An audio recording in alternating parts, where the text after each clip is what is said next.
नमस्कार। आज हम 10वीं विज्ञान अध्याय 2 का ही अम्ल एवं क्षार की प्रबलता एवं दुर्बलता देखेंगे।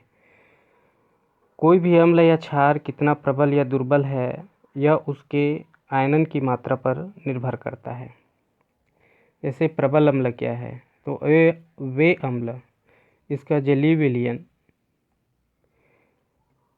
वो पूर्ण रूप से आयनित होते हैं, वे प्रबल अम्ल है।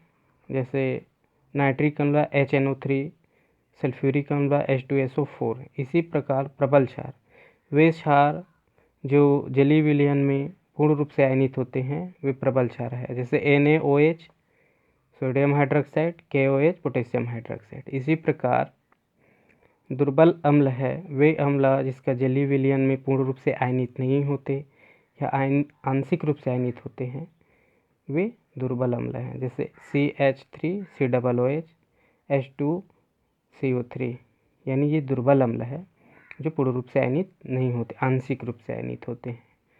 तो ये है एसिटिक अम्ल और कार्बोनिक अम्ल। इसी प्रकार दुर्बल क्षार ये भी इसका जलीय जो विलयन है आंशिक रूप से आयनित होता है, ऐसे क्षार को दुर्बल क्षार कहते हैं। जैसे अमोनियम हाइड्रोक्साइड NaHOH CaOH2, यानी कैल्शियम हाइड्रोक्साइड। ठीक है। इसके बाद देखते हैं pH मान। डेनमार्क के जो वैज्ञानिक है सोरेनसन, 1909 में एक पैमाना तैयार किया था, इसको pH मान कहा या pH पैमाना कहते हैं। इन्होंने अम्ल एवं क्षार की प्रबलता दुर्बलता या उसका pH मान क्या है, इसको जानने के लिए उन्होंने यह पैमाना तैयार किया। जैसे pH यहाँ देखते हैं, तो P का मतलब होता है पोटेंट, का तात्पर्य होता है पोटेंस का तात्पर्य शक्ति।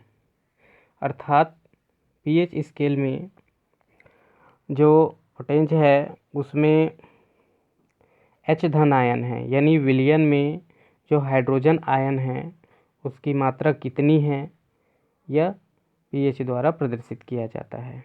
ठीक है। इसमें एक चीज़ और देखेंगे, pH स्केल में 0 से लेकर 14 तक का मान रहता है, जिसमें pH 7 वो उदासीन होता है और 0 से 6 तक का जो मान है वो अम्लीय है, जिसमें 0 अधिक अम्लीय तथा 8 से 14 तक रहता है वो क्षारीय है, जिसमें 14 अधिक क्षारीय पदार्थ होता है। ठीक है। इसी में देखेंगे दैनिक जीवन में pH का महत्व। तो हमारे जो दैनिक जीवन है उसमें pH का बहुत अधिक महत्व होता है, क्योंकि pH मान है वो किसी पदार्थ की अम्लीयता एवं क्षारीयता को समझने में मदद करता है। और हमारे शरीर में भी ऐसे कई द्रव है जिनका विशिष्ट pH होता है। साथ ही इस pH के अनुसार ही हमारे शरीर की जैव जो रासायनिक क्रिया है वह संचालित होता है। हमारे दैनिक जीवन में जैसे हम मिट्टी है, पानी है आदि का pH मान भी जानना और उसका pH मान निश्चित होना आवश्यक होता है। इसमें पहला है पाचन की क्रिया में pH। तो हमारा जो अमाशय है वो तनु हाइड्रोक्लोरिक अम्ल का स्त्राव करता है।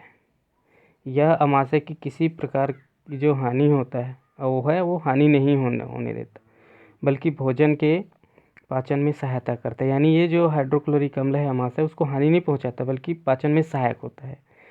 अपच की स्थिति में जो अमाशय से अधिक मात्रा में HCl हाइड्रोक्लोरिक अम्ल है वो स्रावित होने लगता है, तो वो क्या करता है, पेट में दर्द होने लगता है, जलन होने लगता है। तो इसके लिए हमें प्रति अम्ल दी जाती है, यानी दुर्बल क्षारक दी जाती है जो उसको उदासीन कर देता है।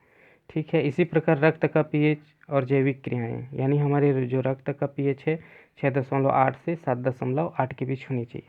तो इसमें क्या है, जैविक प्रक्रियाओं के लिए यह उपयुक्त होता है यह मान, क्योंकि उक्त pH मानों के बीच रक्त, प्लाज्मा और सीरम से अधिकतर रसायन का उचित संतुलन वो बना रहता है। जैसे हमारे रक्त में जो अम्लीय माध्यम अधिक होने के कारण हीमोग्लोबिन के जो अणु है उसकी आकृति बढ़ जाती है और यह ऑक्सीजन के जो अणु है उसको अच्छी तरह से ग्रहण नहीं कर पाते, इसलिए अम्लीय नहीं होना चाहिए। ठीक है। नेक्स्ट देखते हैं लार का pH मान। हमारे दांत जो है इनेमल कैल्शियम फास्फेट इसका जो बना रहता है, तो ये कठोर पदार्थ होता है जो पानी में घुलता नहीं है। जब हमारे दांत का जो पीएच मान है वो 5.5 से कम हो जाता है तो दांतों में सड़न प्रारंभ होता है। इसीलिए हमें प्रतिदिन क्षारीय दंतमंजन की सलाह दी जाती है। ठीक है। नेक्स्ट है पीएच पौधे और जंतुओं की आत्मरक्षा। कुछ जैसे पौधे, बिच्छू पौधे हैं, उसके बारीक एवं चुभने वाले रेशे या रोम होते हैं।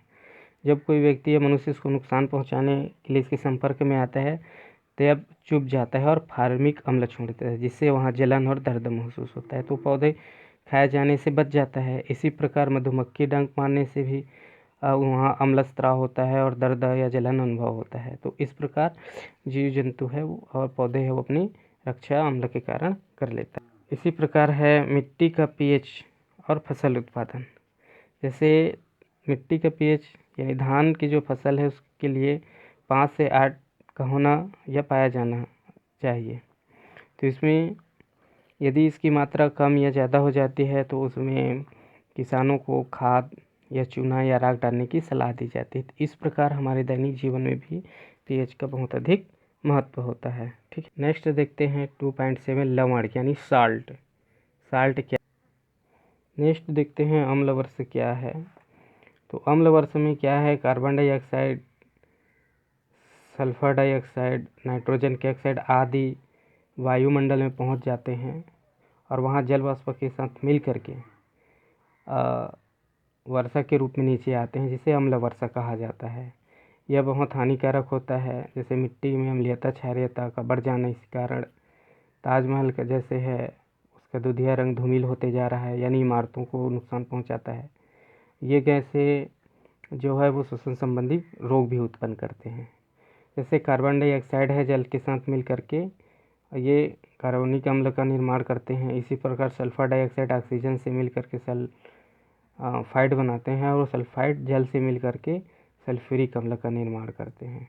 इसी प्रकार नाइट्रोजन के जो ऑक्साइड है जल से के साथ मिल करके नाइट्रिक अम्ल का निर्माण करते हैं। इस प्रकार ये जो अम्ल है वो वर्षा जल के रूप में नीचे आते हैं और यहाँ हानि पहुँचाते हैं। इसको अम्ल वर्षा कहा जाता है। ठीक है। नेक्स्ट क्लास में अध्याय 3 का अध्ययन करेंगे। ठीक, थैंक यू।